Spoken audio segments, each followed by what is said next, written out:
I remember feeling like it was a really great performance. I started to feel a little bit of numbness in my fingers, and then honestly, just kind of everything went black, and that was kind of it. It all happened really fast. U.S. swimmer Anita Alvarez is speaking out after being rescued by her coach when she fainted in the pool at the FINA World Aquatic Championships in Hungary. In an exclusive interview with NBC Nightly News, the 25-year-old broke her silence about the harrowing moment and credited her heroic coach for saving her life. I mean, I say this all the time to her and to other people. Just so grateful to have her as a coach. The athlete had just completed her performance in the women's solo free routine competition when she went underwater and started to sink.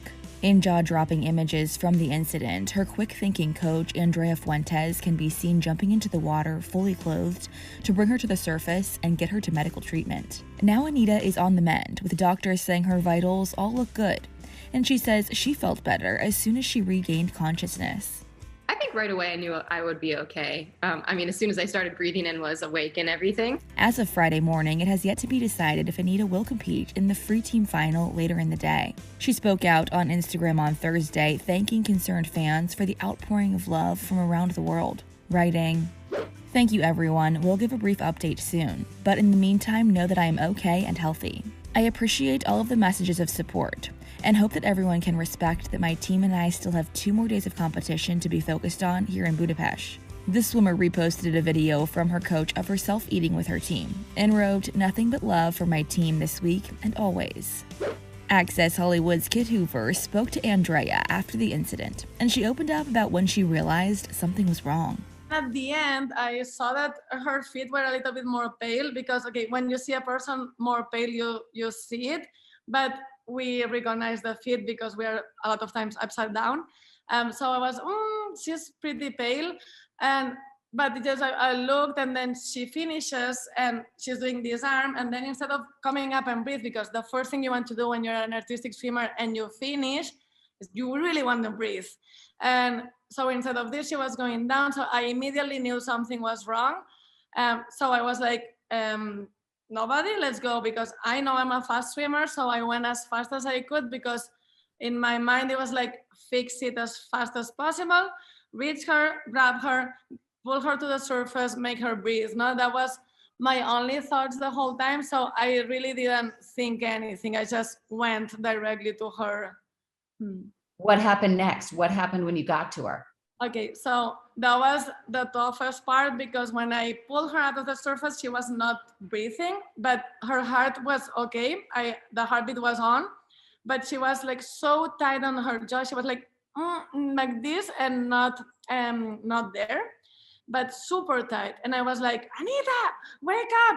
Like trying to wake her up, and she was like just gone, but not breathing. So here I was like, make her breathe, like my mission was like, you're gonna breathe right now.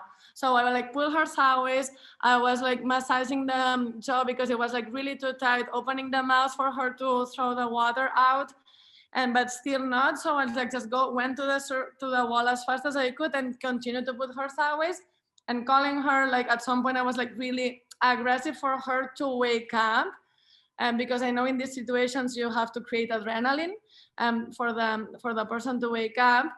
And then so I opened more the mouth. She started throwing out the water and coughing, and then I knew she was fine because the heartbeat was okay. And then just we arrived to the wall and she was still gone, but I knew she was good, But anyways, I wanted to put her sideways because in these cases, if there's more water, it's better to take her out than staying like this. So we went to the emergency room and everything. Like FINA was very good here because they checked everything super fast, and the organization committee had all the doctors and our team doctor also. So we were like checking oxygen levels, glucose, like sugar levels, the heart rate, pressure, everything was extremely good, no? So we knew it wasn't, but she was still a little bit gone. So at that point, they did, the organization committee did this action that you have to do when people is gone, is like press the nail very, very hard. And it creates a painful moment, and it creates adrenaline and wakes you up.